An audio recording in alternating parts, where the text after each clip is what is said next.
नमस्कार, मी प्रिया आणि प्रियाज डेली व्लॉग्समध्ये माझ्या सगळ्या मैत्रिणींचं खूप खूप स्वागत आणि मोठ्यांना नमस्कार. तर आज 2 तारीख आहे आणि आजचा वार आहे सोमवार. आज आहे हुताशनी पौर्णिमा म्हणजेच होळी. पौर्णिमा आज संध्याकाळी 5:55 चालू होणार आहे आणि उद्या म्हणजेच मंगळवारी संध्याकाळी 5:07 पौर्णिमा आहे. त्यासोबतच उद्या चंद्रग्रहण पण आहे. तर होळीसाठी मला आज पुरणाचा नैवेद्य बनवायचा आहे. तर आता वाजलेत 4:30 आणि हे जे काही दुपारचे घासलेले भांडे होते ते मी अगोदर लावून घेतले. फ्रीजमध्ये साय जमलेली होती, त्याचं पण मी आज तूप करून घेतलंय. 1 आठवड्याची साय होती, त्याचं हे इतकं तूप झालंय. तर आता 4:30 वाजलेत. 4:30 वाजता मी स्वयंपाकाला सुरुवात करते. होळीचा नैवेद्य 7 वाजेपर्यंत रेडी करून घ्यायचा आहे मला. पुरणाचा स्वयंपाक असला तरी मला काही फार जास्त वेळ लागत नाही. ते कसं तर मी तुम्हाला पुढे सांगते. पुरणाचा स्वयंपाक लवकर होण्यासाठी माझ्या ज्या काही टिप्स आहेत त्या पुढे देते मी तुम्हाला.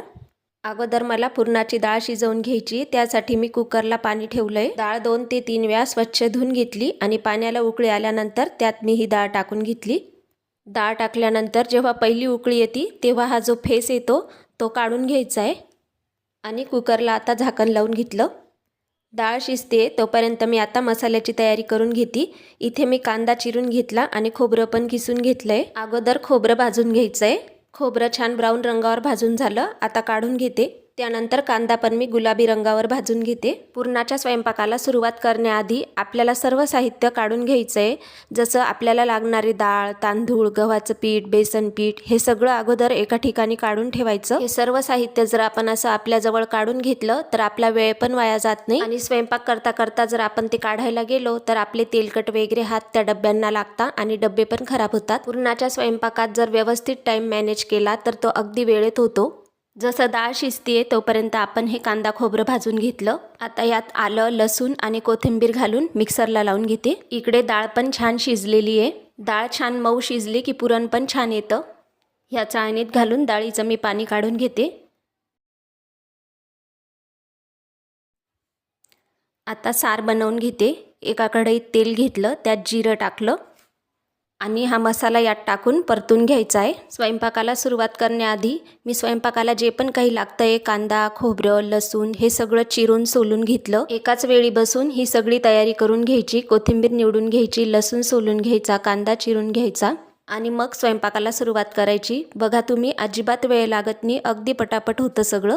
आता हे परतल्यानंतर यात मी काळा मसाला, लाल तिखट टाकलं आणि आता याला परत तेल सुटेपर्यंत परतून घेते. आता याला चांगलं तेल सुटल्यानंतर यात अगोदर आपलं साधं पाणी घालायचं. आधीच जे आपण डाळीचं पाणी काढून ठेवलं होतं ते नाही घालायचं, तर अगोदर साधं पाणी घालून घ्यायचं आणि त्याला असं तेल सुटायला लागलं की मग डाळीचं पाणी घालायचं. जर मसाला परतल्यानंतर लगेच डाळीचं पाणी घातलं तर त्याला इतकं तेल सुटत नाही. बघा आता ह्या साराला छान अशी तर्री आलेली आहे. यात आता चवीनुसार मीठ घातलं आणि कोथिंबीर घालून थोडा वेळ आता हे उकळू द्यायचंय. सार उकळतोय तोपर्यंत आता आपण ही पुरणाची डाळ तयार करून घेऊ. तर डाळीत मी 1 वाटी गूळ आणि 1 वाटी साखर टाकून घेतली. कोणी फक्त साखर टाकतं किंवा फक्त गूळ टाकतं, पण मी दोघी टाकते. यामुळे चव आणि कलर खूप छान येतो. पुरणाची डाळ तयार होती तोपर्यंत आपण कणिक भिजवून घेऊ. हे आपलं रेग्युलर गव्हाचं पीठ आहे, ते मी कॉटनच्या कपड्याने गाळून घेतलं आणि त्यात तेल आणि मीठ टाकून आपल्याला याची सैलसर कणिक भिजवून घ्यायची आहे. कणिक भिजवून झाल्यानंतर ती एका कॅरी बॅगमध्ये ठेवून देते. कॅरी बॅगमध्ये ठेवल्यामुळे ती वरतून कोरडी पण पडत नाही आणि मुरते पण छान. कणिक भिजवून ठेवली. आता मी भजींची तयारी करते. मिक्सरच्या भांड्यात आलं, लसूण, हिरवी मिरची आणि जिरं वाटून घेतलं आणि ते ह्या बेसन पिठात टाकून घ्यायचं.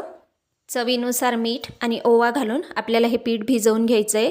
भिजवून झाल्यानंतर त्यात उभा चिरलेला कांदा आणि कोथिंबीर घालून मिक्स करायचं. पुरणपोळीची कणिक आणि भजींचं पीठ हे मी कमीत कमी अर्धा तास आधीच भिजवून ठेवते. त्याचबरोबर इकडे मी पुरण पण वाटायला घेतलं.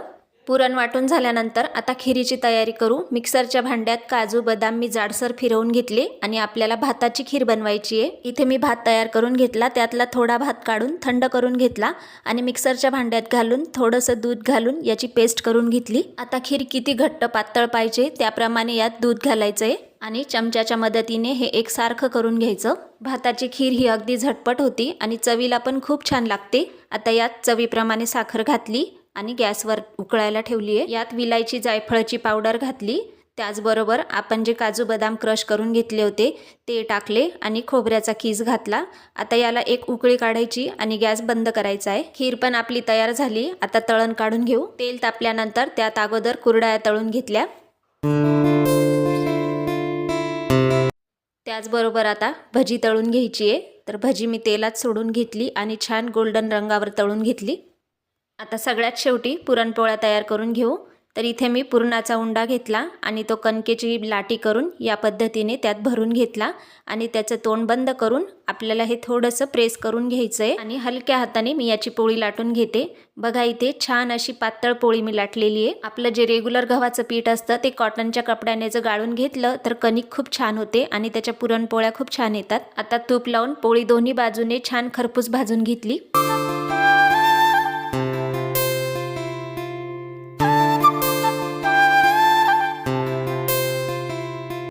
तर बघा इथे आपला पुरणाचा स्वयंपाक तयार आहे. सार, भात, खीर, कुरडई, पापड, भजी, पोळ्या हे सगळं बनवायला मला 2.25 तास लागलेत. इथे मी एक ताट देवाच्या नैवेद्याचं बनवून घेतलं आणि हे एक होळीच्या नैवेद्याचं ताट आहे. तर नैवेद्याच्या ताटातच मी पूजेचं सगळं साहित्य ठेवून घेतलं आणि होळीच्या पूजेला आता जातीये. होळी आमच्या अंगणातच असते दरवर्षी. आतासुद्धा लहान लहान मुलांनी ही छोटीशी होळी केलेली आहे. त्याची मी पूजा करून घेते आणि होळीला पुरणपोळीचा नैवेद्य देते. व्हिडिओ बघायला आवडत असेल तर लाईक शेअर करा आणि चॅनलला सबस्क्राईब करायला विसरू नका. धन्यवाद.